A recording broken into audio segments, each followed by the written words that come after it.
Lordy now, trouble so hard.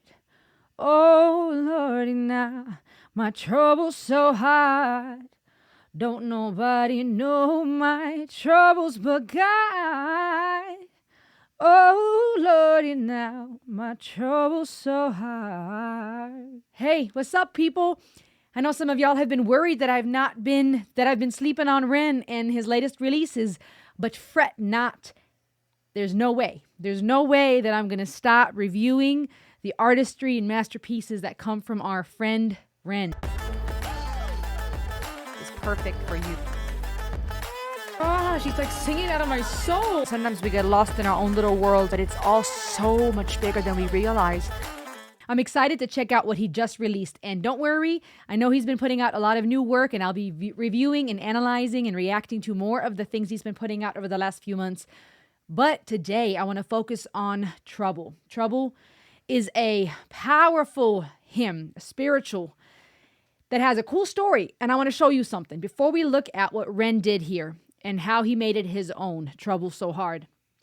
I want to tell you a little bit about it for just a moment. So listen, because this matters, and I think this will affect how you view and listen to Ren's work.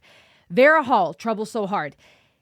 When we look at slavery and spirituals and those work songs that were rooted in slavery and in West African societies, and the interesting thing with this song, Trouble So Hard, is that in the 1920s and 1930s, John Lomax and other members of his family recorded Southern musicians for the Library of Congress. Trouble So Hard was sung by Doc Reed, Henry Reed, and Vera Hall in Livingston, Alabama in 1937. Reminiscent in style of the slavery era when the congregation sang without the hymn books, without musical accompaniment, and the style of singing is often one of call and response. Listen to this. Just listen to this for just a second to get into the feel of this. Oh, no, so hard. Yes, indeed, my trouble. Call and response a bit. Yes, indeed, my trouble. Unison. Oh, no. Trouble so hard, oh no, trouble so hard, don't nobody know my... Powerful spiritual, sung from a place of pain, sung from a place of people that know suffering. Vera Hall was born in 1902, passed away in 1964, and she was born in Alabama. And she grew up to establish one of the most stunning bodies of American folk music on record. She married a coal miner in 1917 who was killed in 1920, just three years later. They gave birth to their daughter, Minnie Ada. And her prominence, if you will, or her national exposure didn't grow until 1930s. And she's known, we accredit the song to her, or we know her to sing the song. I love how her voice is described as following. In 1948, with the help of Alan Lomax, she traveled to New York, performed at the music festival, the American Music Festival, and Lomax stated, her singing is like a deep-voiced shepherd's flute, mellow and pure in tone, always with hints of the lips and the pleasure-loving flesh. The sound comes from deep within her when she sings, from a source of golden light. Isn't that a beautiful way to be described? Otherwise hidden and falls directly upon your ears like sunlight. A liquid, full contralto, rich in low overtones, leaps directly into falsetto and plays there as effortlessly as a bird in the wind. Imagine having your vocal abilities and your voice described like such.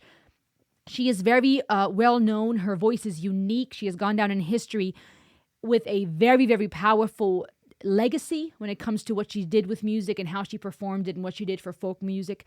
Also interesting to note is the era that she was born in. Born in 1902, as mentioned, passed away in 1964, lived through World War I and II. So not only is this spiritual Trouble So Hard reflecting of slavery and the suffering, but we can also put it into the setting, in my mind, of people who endured World War I and II, who saw depression, who saw suffering, who saw war. The song, to me, is one that I feel conveys someone who really knows pain. And Ren has been letting us in on his journey lately with his story and his journey when it comes to physical pain, mental pain, and suffering. And if you are interested in me reacting to the various videos he's been putting out in regards to that, and you want me to review that with you or talk about it, then comment below, and if I get enough comments on it, then I might look into doing special reactions on that. This was Vera Hall singing Trouble So Hard. Let's just listen to a clip. We're setting the stage. Trouble so hard, oh Lord, trouble so hard, oh Lord, trouble so hard. Don't nobody know my trouble but God. Nobody know. Ooh, the soul. Okay, now it's time for Ren. Setting the stage. Now it's time to listen to what he is doing here. Are you ready? I'm excited. Here we go.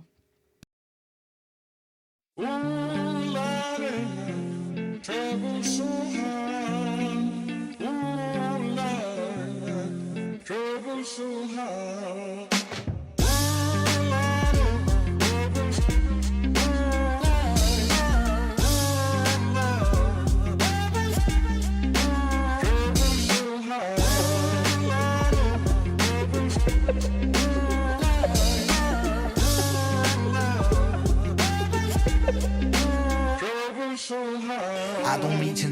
I'm rewinding and I'm starting over. Pay attention to the captions and the things he is sharing in the video below. And I want us to try to really feel, empathize, and get into the mindset of what Ren is sharing here about his personal life and the things that were happening in his mental and physical health from the ages 19 to 26. Knowing a little bit about Ren, and when we have heard things a few times, sometimes it's easy to go through the motion or to let things go into one ear and out the other. We know it, so we pass over it. But let's really try to empathize and get into the mindset of what Ren went through, what many of you are going through, which is why you are so and have been so touched by his work, because you can relate to suffering. So with that in mind, let's start over. Oh, Lordy, trouble so hard. Oh, Lord, trouble so hard.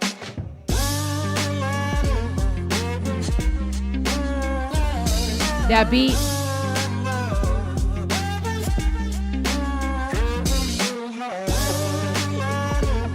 Oh.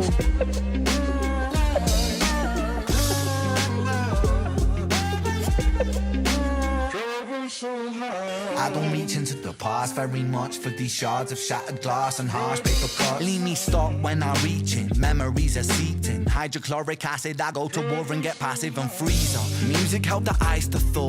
Put the chisel in the middle, swing the hammer of Thor. Pull it out of the impossible, Excalibur sword. Etching notepads full of reasons why my feelings are sore. The first day that I got sick, ejected from the cockpit of living. 19, young teen, waking up bitten. Posters up, manhunt, Ren went missing. Hard to have faith when the gods don't listen. The first year maybe was the hardest. Waking in the body that was buried like a carcass. Brain in the lion's den, body in the shark pit. Waking up in pain again, aching, broken hearted. Persistent little blogger. I'm gonna go back. These literary, well, the literary art, I know I say that word, I don't want to overuse it. What's amazing to me is even within the lyrics, how everything ties together. Speaking of Thor, and multiple phrases later talking about the gods. So many little, so much literary art, rhyme schemes. It's amazing. And I also love the vulnerability of his journey. Ren doesn't strike me as someone who pities himself or tries to victimize himself incorrectly or falsely. He's sharing his journey. He's letting us in. And it's very powerful because I think it makes a lot of people feel seen and like they are not alone, that they have the courage to stand up and speak their story, but also realize they're not alone. Let me go back a bit.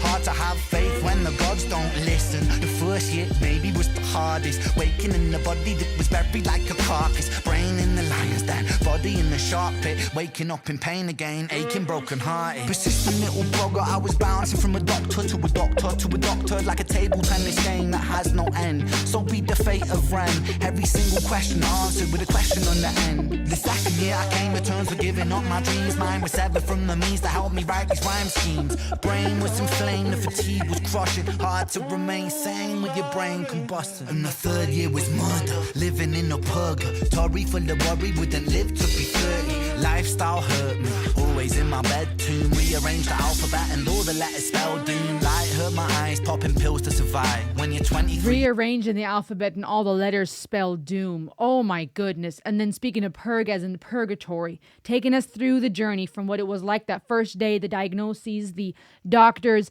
Guys, there have been moments where, and this is nothing compared to what he's been through when it comes to physical ailments. I've had my share of pain, but I've never been diagnosed with a severe illness, right? But there's been moments where I've really felt like something was wrong. And even those moments of feeling super tired, not feeling like myself due to postpartum or during pregnancies or during different seasons in my life. I've had my share of scares when it comes to health, from premature babies to a loss of a baby to different things that were really, really hard. But those moments where I felt like something was off with my body and my existential fears kicked in, my death anxieties and wondering, what if something happens? What if I get diagnosed with something big? What if I pass away early? Several family members of mine have passed away from cancer way too soon. These fears creep in. Those thoughts alone can be so terrifying. Now imagine, that's just an example. Now imagine actually being diagnosed with an illness that has no easy fix and going through that pain, okay? Many of you know what that's like, and many of you have seen suffering, be it emotional, be it mental struggles and be it mental struggle, emotional turmoil, be it physical diagnoses. Many of you know suffering, and it's a very painful place to be, a very lonely place to be. This is very fitting. Awesome that they got the permission to use the Trouble So Hard track / notes and melody, and yet he is still making his own, from bringing in that hip hop and the right, giving it that, to me, that gives it a little bit of that old school hip hop feel. I like what he did with it. He's really making it his own. It's lower pitch than the version by Vera Hall that I heard. Really, bringing in his own flair and putting in his own suffering to what this song means to him. And I think that's powerful. And I think that's why that song is so relatable, because it was written in a time of pain. It was written and sung by people in pain. And it can relate to a lot of people who are in pain. Mentally, you steadily decline. 24 hours poor, disability benefits. What's the benefit of disability? It's irrelevant. 25 and the scars that were etched, they crack. Elastic bands only stretch so far and then snap. Deep in psychosis, hallucinations, troubled vision. Visits from the underworld were conjuring my superstition. 25, living back at home with my mom, but not The because rhymes. I'm a bum. Alone and physically done. So thin, so frail, so weak I'd become. And my skin so pale, never kissed by the sun. Listen, there's so many parts here, okay? Speaking of, how is it a benefit if it's a disability, right? A disability. If there's something you're not able to do, how is that a benefit? And yet we call them disability benefits. Talking about living back with his mom, not because he's a bum. That too, right? When it comes to our identity and our sense of self, having a diagnosis, being diagnosed with something that can either mean we're all going to die, but that could mean that your death is approaching sooner than you thought, or having an illness that means you're going to have to be on medication for the rest of your life. All these things trigger our existential fears and major questions. I talked about this in High Rend, but it's big things like that. Stressful events, divorce. Sometimes it's a big dream. Sometimes it's a loss of job. Sometimes it's an illness or some type of diagnosis that will trigger and kickstart severe existential fears and turmoil. And here even, I feel like I can hear him letting us in on even those parts of his struggle. I had to go move in with my mom, not because I'm a bum. As a young adult, trying to figure out who we are, trying to make a life for ourselves, the goal is to leave our parents' nest and to prove ourselves in this world. And certain expectations from a society, especially towards a young man, right? You're looked at differently if you're some dude living in your mama's basement. So even here, perhaps this desire, and this is just my interpretation, this desire to justify himself and go, listen, I'm not some scrub, I'm not some bum living off of my parents. I had to because I was frail and thin.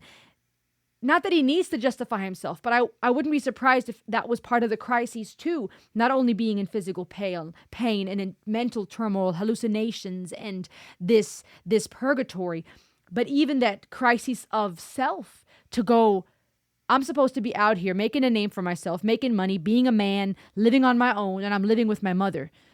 that adds to this feeling of feeling like a failure, feeling hopeless, feeling helpless, like you're stuck and out of control. And that adds layers. These are layers and layers of pain beyond a diagnosis, beyond a pain. Sometimes we want to simplify things. Here's the problem, here's the remedy. Here's medication, kumbaya. But what sickness does with us psychologically, our existential fears, as mentioned, our death anxieties, our questions about God, right? What about the gods? They're doing nothing. Feeling like you're crushed by Thor's hammer, questioning everything. That is part of that ripple effect when it comes to turmoil in life. And that can go vice versa too, right? Sometimes it begins with mental turmoil and psychological factors that now manifest somatically in our bodies, right? We have anxiety, stress triggered by some trauma, and now we're physically feeling it. It goes both ways. We're holistic beings, and there's many layers to this, and he's letting us in on that. With my skin so pale, never kissed by the sun. One time I carved a hole in my chest just to feel. I wish that was a metaphor, the struggle was real. When you're living in the Holocaust, you buckle and kneel. There's relief in the teeth of the kiss of cold steel. Facts, 26, I'm highly medicated and the pain sophisticated while I'm lying broken naked on my back. I bore my microphone until my coffin started dropping raw thoughts with the grim reaper knocking on the track. But then, man, lo and behold, I heard an angel beckon on this treacherous road. Was a stem cell doctor with a generous glow. And the cell transplant brought me out of the cold. And my skin got younger and my body got stronger. And my stomach felt hunger for a door that was closed. That hunger and the stronger. And I love that emphasis on those vowels. You know, this is what is so beautiful about rap to me, is this flow where it's beyond a word rhyming with another, and it's beyond fitting to the beat and staying in on tune and in track. It's art, right? From emphasizing certain vowels to double entendres to even being straight up and saying, I wish this was a metaphor. I wish what I've been doing this whole time, rhyming, metaphors, alliterations, analogies, similes, etc. I wish what I'm saying right now is a metaphor. I dug a hole into my chest to feel. But he means that it was literal. He was hurting himself to feel something because he felt so numb. He was in so much pain. And now even here telling us through music, that part is not a metaphor. I wish it was. This really happened. I was suffering.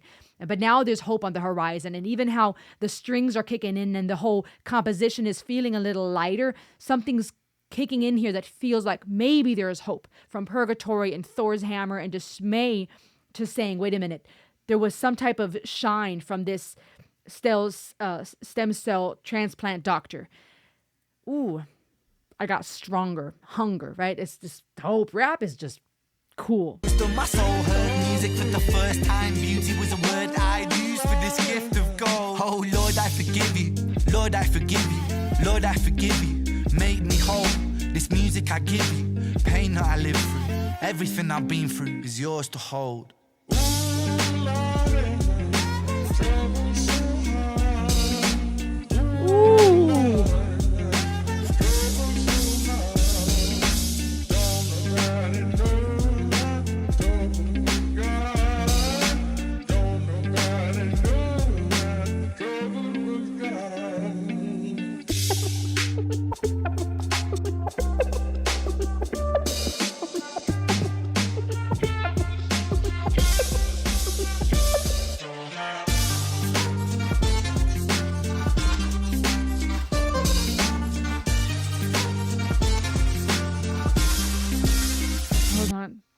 I'm trying to read the captions below.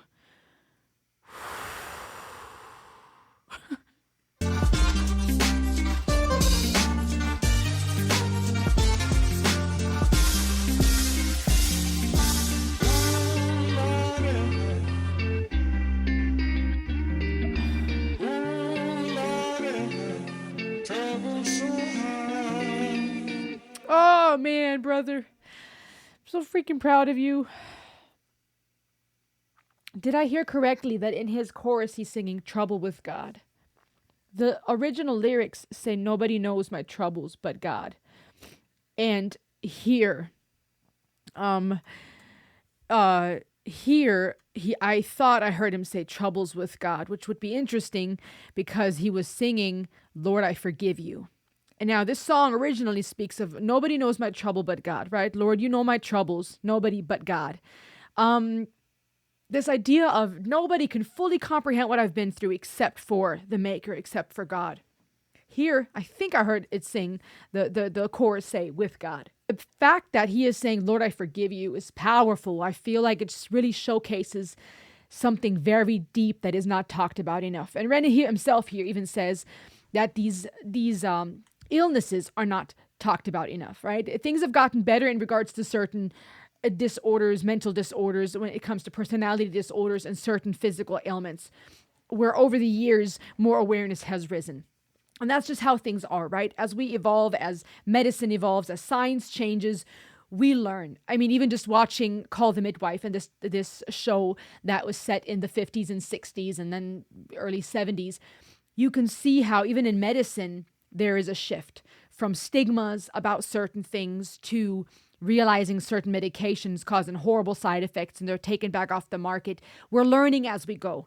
And even with that, and with the lack of knowledge, with ignorance and bias and such, there are times where certain illnesses were not considered illness. Mental illnesses, personality disorders being an example thereof, or where we didn't know what caused what, right? In the 50s, when babies were being born without limbs, and it turned out that this was a side effect of women being given Distaval, I want to say it right, thalidomide, right? Distaval, which caused babies to be born without limbs, right? And then when they discovered what caused what, it was taken off the market. That goes for various illnesses too, where it's taken years for us to go, this causes this, and this is actually because of this. Even when it comes to trauma, right? In real time, we're learning how it affects our genetics and the DNA.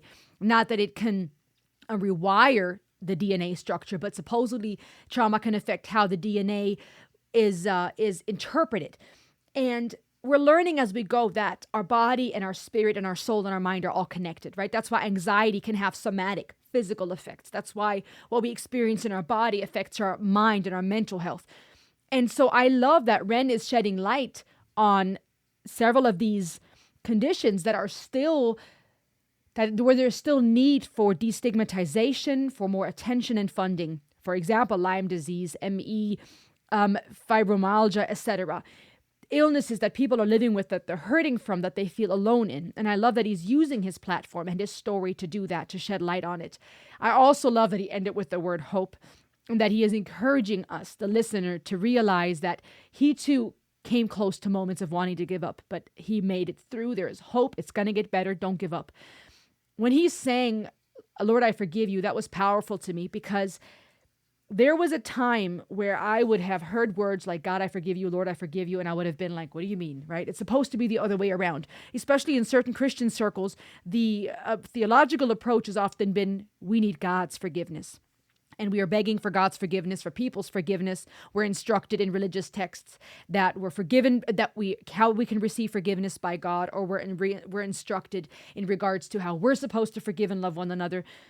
And so I could see people even still possibly going, what do you mean you forgive God, right? And even growing up, there would have been a time where I might have either taken offense to it, or beyond taking offense, I would have maybe been scared. I think a lot of times behind our hesitation to think about things and to hear other people and their perspectives out, at the root, often I think it's fear. And we might go, what do you mean? That's not correct. That's not theologically sound. That's not biblical. That's not correct in my religion or with my God, etc. And so I think there could have been a time where I would have gone, what do you mean? As life happens, and as suffering happens, and as things happen that just don't make sense, that are unfair and hurtful, I can now more empathize with this feeling, the sentiment of saying, God, I forgive you.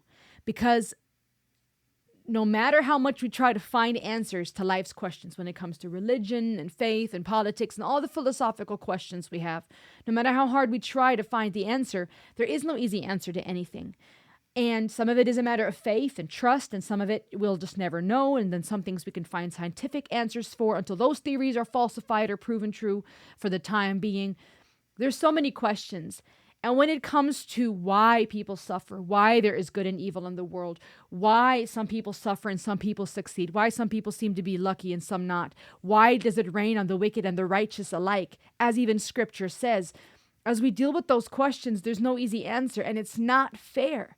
And there is this hurt and fear when you are going through a dark night of the soul, this anger even with God to say, if you are almighty and all powerful, why are you not doing anything? I think many people that are honest with themselves for a moment have asked those questions, regardless if you're atheist or of some religious affiliation, or you have faith in God or you don't, or you're in a dark night of the soul right now. I think many of us know that feeling, that anger, that frustration. And so I empathize with the honesty here to say, God, I forgive you, because you could have healed me. You could have stepped in. The gods could have done something. Lord, I forgive you. And then again, if I heard correctly, saying trouble with God, because that is a crisis of the soul, of the mind, of the body. When you're diagnosed with something, there's no easy answer. You're going through pain. You're 26 years old at the prime of life, where you're supposed to be living life to the fullest. You see your peers going out and living life, but you have to go live back with your mom, or you're confined to a bed and frail, or you hurt yourself to feel. This is real stuff. Even more so when there's no remedy, or there seems to be none, or no easy medication, or you're given medication and it makes it worse, or you're diagnosed wrongly and misdiagnoses, or now you feel like you're going crazy mentally. I mean, just imagine the turmoil from physical to mental pain. It's a lonely place, and I'm proud of Ren for being vulnerable. I'm proud of him for encouraging us. And I love the honesty here to say, I forgive you, God. And yet to still say, guys, there's hope. I was close to ending it. I know the feeling of not wanting to go on, but there's hope. Please don't give up. Things will get better. Things can get better. I'm so happy that I didn't give up, because life is beautiful now. There will be a day when these conditions are more easily managed. For those who are still living in the dark, hold on. Until that day, I will keep pushing for more exposure, more compassion. He's giving us a direct call to action is to not give up, but he's also saying, this is what I'm going to do. And that is therapeutic in and of itself, to say, this is my dilemma. I've been fighting through this, but I'm not going to stop here. Taking this by the hand, if you will, saying, we can do this. Let's go through together. We all deserve a life free of suffering, where we can find moments of real beauty and peace. That's a powerful word too, moments of real beauty and peace. Don't wait till your life is fully peaceful and perfect, because even in the best conditions, it will never be. There will always be both, as we see in High Ren, the dark and the light, the shadow and the wonderful. But you can choose to keep standing up. You can choose to keep dancing in the light. And you can look for those moments of beauty. Even in this right now, in this moment, if you're hurting and you're listening to this and you say, I get this. This is me. This is my story. And I hear what Ren's saying, but how? God, how? Look for the beauty in this very moment. Maybe it's just you and I sitting here together, you watching me through the screen. Maybe that can be beauty to you. Or the fact that Ren put out this song and this is a beautiful moment. Listen to it again and again if you need to. Listen to the notes and the composition. Hear the texture of his voice. Let it pour down on you. Maybe turn everything off and just sit in a moment of silence and listen to your breath and feel your feet on the ground. How beautiful that you can feel your toes on the floor. Look for the beauty. Hold on, sweet friend, and look for the beauty. But there is hope. Dance in the light. Hold on. I'll see you on the next ride. Love you guys.